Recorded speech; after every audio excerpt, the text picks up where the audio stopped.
bereaved parents, but we all have reached this state for different reasons. So I'm just going to try to give you some reflections from my perspective of what happened to our daughter. Also, just to make sure that we understand that all our children are special. So the things I say about my Catherine is from my heart, but it doesn't demean or lessen any importance of children to you. So just my perspective of my daughter. Catherine is our youngest child. She loved life. She was my hero, and she wanted to be a doctor just like her father. So in the summer of 2015, after she graduated from high school, she found a mass, we found a mass in her right ovary. And I joked at the time that I hope we are not pregnant. But surgery was successful. I took a huge mass out of her abdomen, which was attached to her right ovary. They said it wasn't cancer, but there was one pathology slide that said there was some atypical cells, but all her doctor says, don't worry about it, everything's fine. We even asked them to ask the doctors at NIH and Johns Hopkins, and everybody said, no worries. So after a 6-month follow-up, she was fine, wanted to let her go, live life, live long and prosper.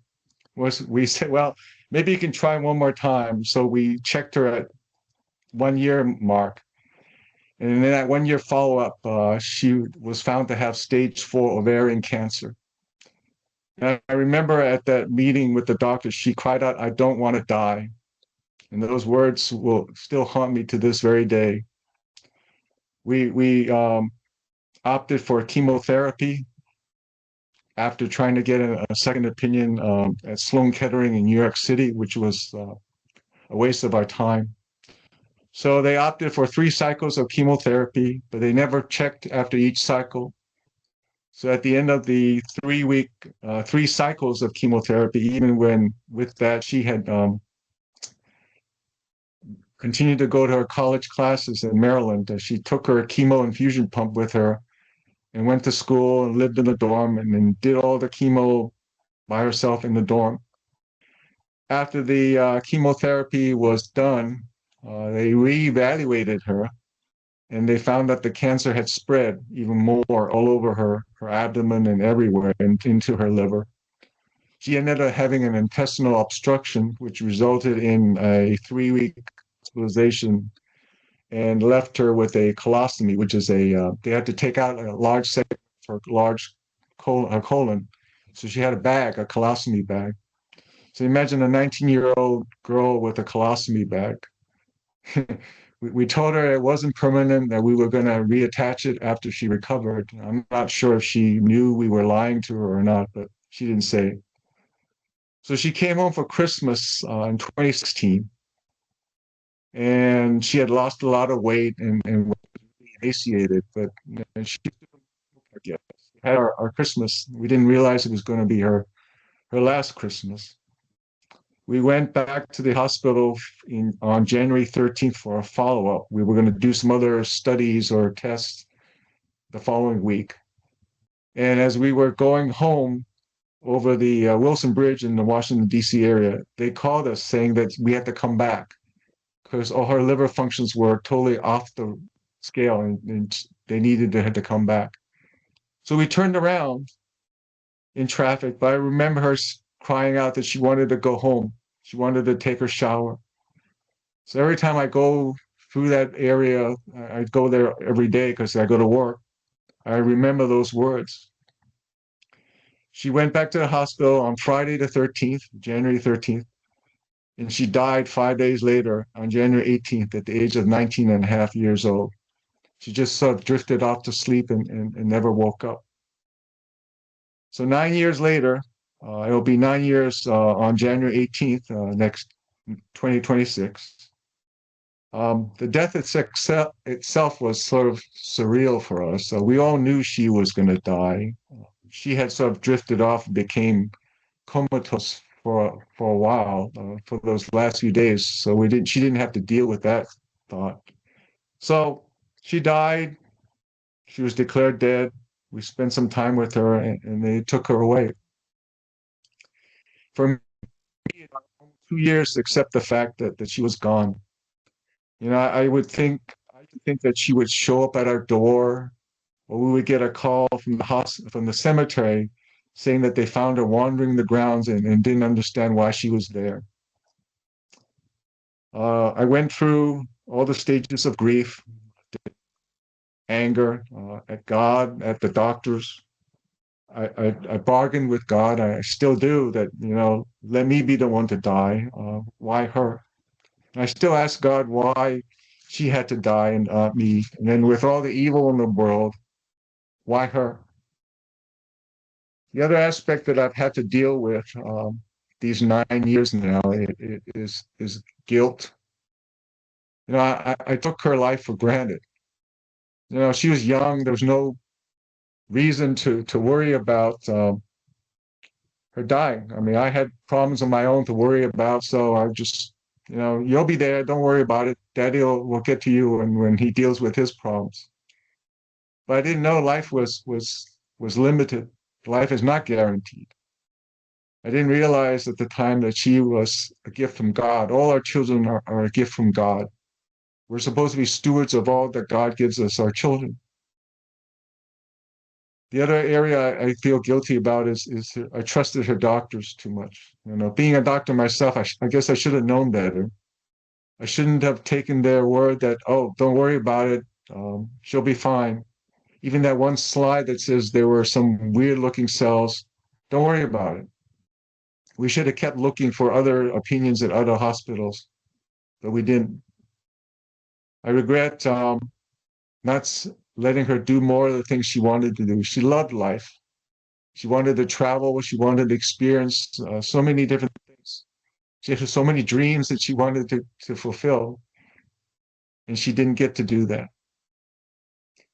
The grief I've had to deal with, that we've all had to deal with, it doesn't stop.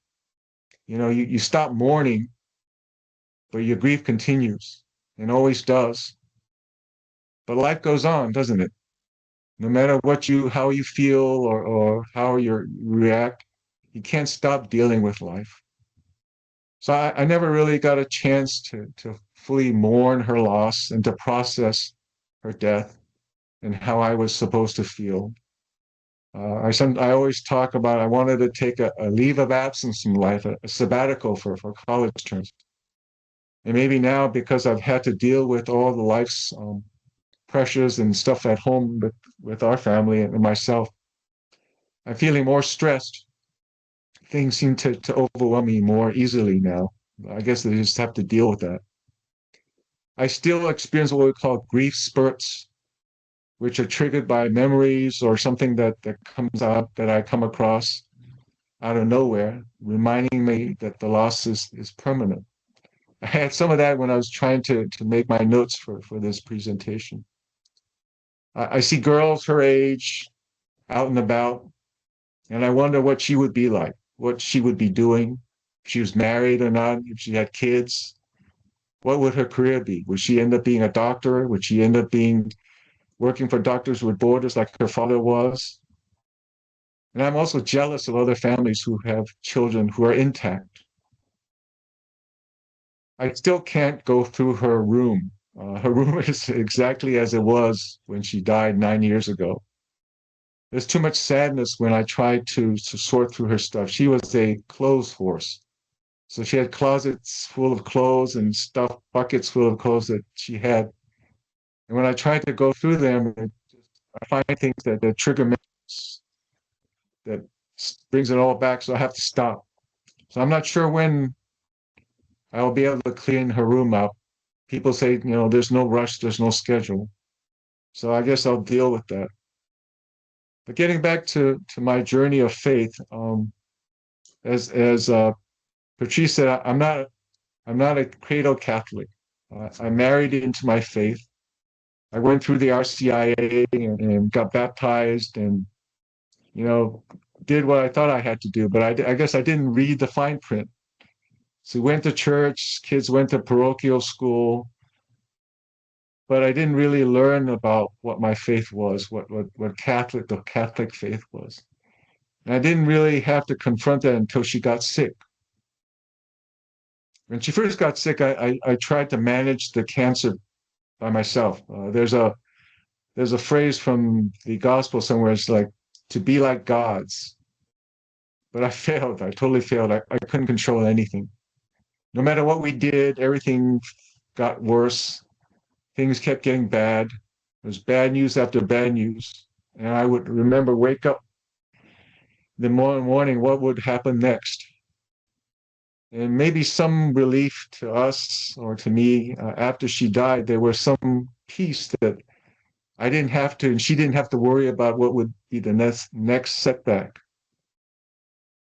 So my faith journey is a work in progress, and I don't think I'll finish it till I end up to the point when I do die and maybe see God.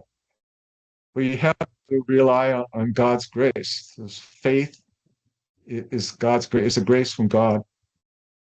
But what I've learned in these 9 years is that we have to try. I have to try to learn as much as about my Catholic faith as possible.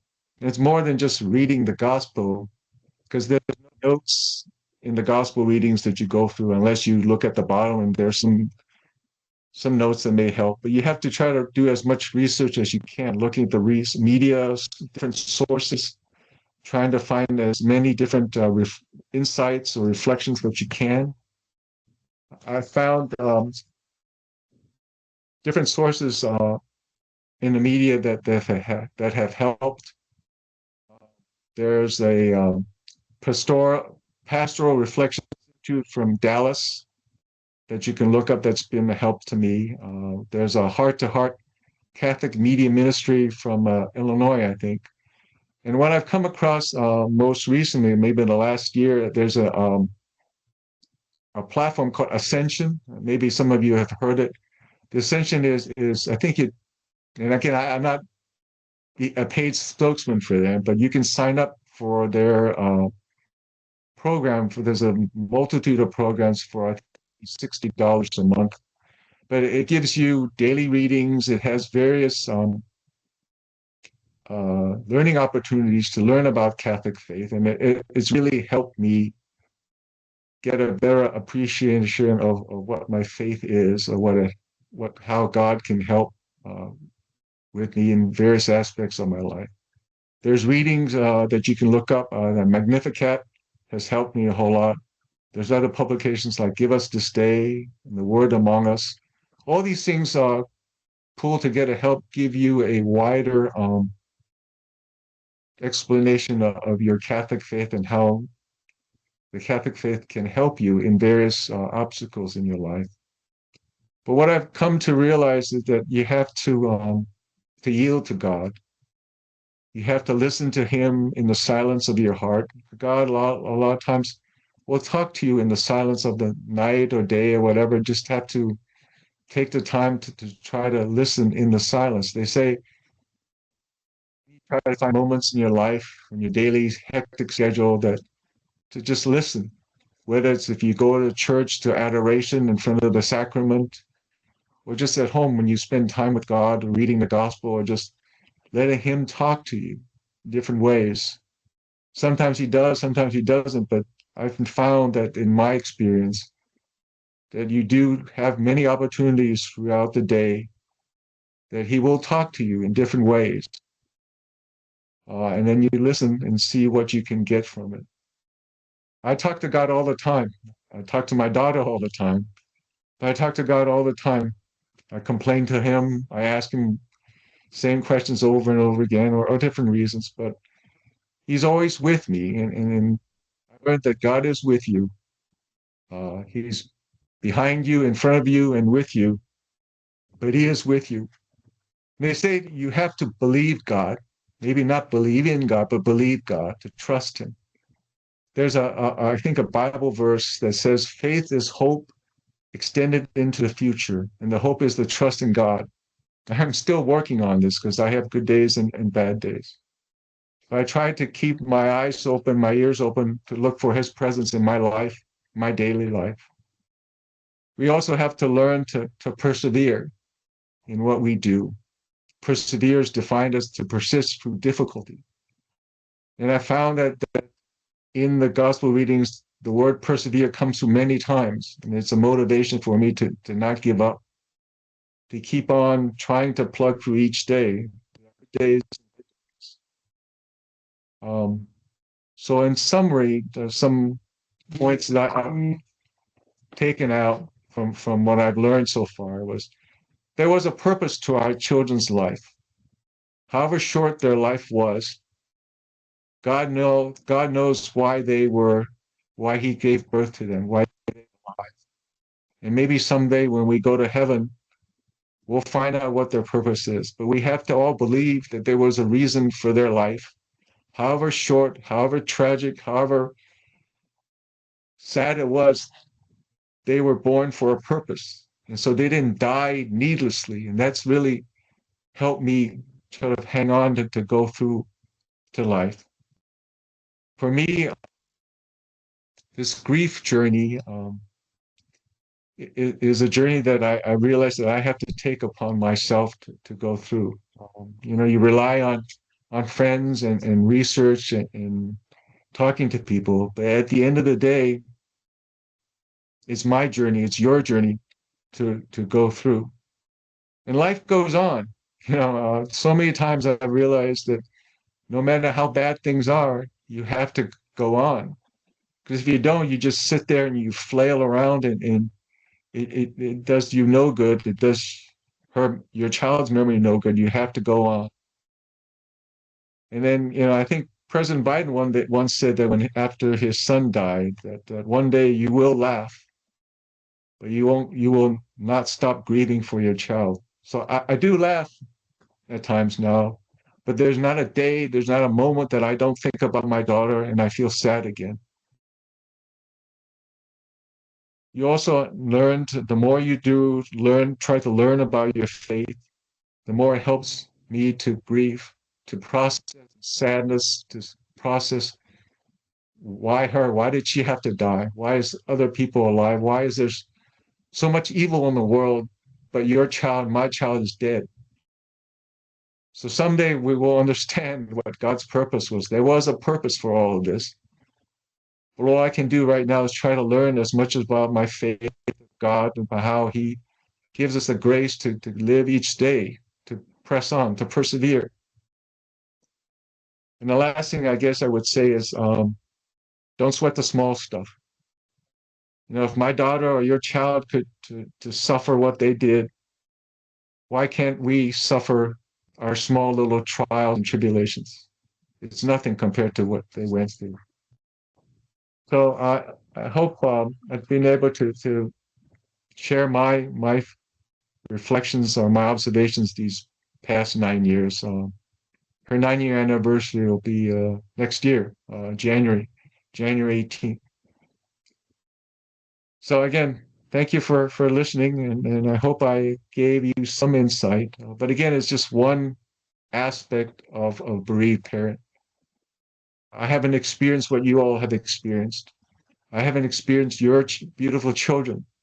So for what it's worth, thank you.